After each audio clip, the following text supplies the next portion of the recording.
I knew something was wrong the moment they stopped asking me and started deciding for me. But you can absolutely control what access they have to your time, your energy, and your money. And that morning, somewhere between the check-in counter and the big overhead screens, showing departures to Honolulu and Los Angeles, I realized I had given them far too much of all three. So I found a quiet corner with a clear view of the planes lining up on the tarmac, took a deep breath, and pulled out my phone. By the time I finished my calls, the vacation they were so casually pushing me out of didn't look quite the same anymore, and neither did their future. What I did next wasn't loud, it wasn't dramatic, but it was final in a way they didn't understand. Not yet. Give me a strong hook in the start. As I stood in that bustling terminal, the ambiance a cacophony of boarding announcements and hurried travelers, I felt a shift within myself. It was as if the years of selflessness and sacrifice had been a prelude to this moment of clarity. My life had been a series of commitments, not just to my profession, but to my family. I had always been the safety net, the provider, the silent supporter who ensured that everyone else soared, even if it meant staying grounded myself.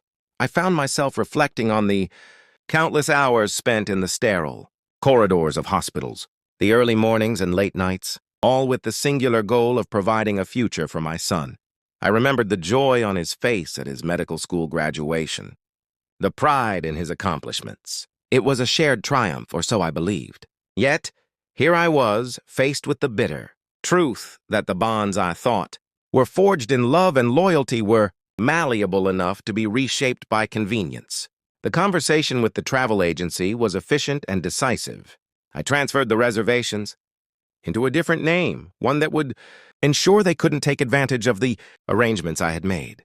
I didn't cancel the trip, but rather reallocated it to a group of friends who had been there for me through thick and thin, who understood respect and reciprocity. Next came the matter of my estate, something that had been meticulously planned to benefit my family. But in that moment, it became clear that it was time to reassess who truly constituted my family. I contacted my lawyer and initiated changes that reflected the new boundaries I was setting. My son and his family would still be cared for, but the lion's share would now support causes and people that aligned with values of gratitude and respect. As I sat there, my phone buzzing with messages from friends confirming their excitement for the trip, I felt a weight lift off my shoulders. This wasn't about revenge or retribution. It was about self-respect and setting a precedent for how I deserved to be treated. It was about recognizing my own worth beyond what I could provide financially. Like in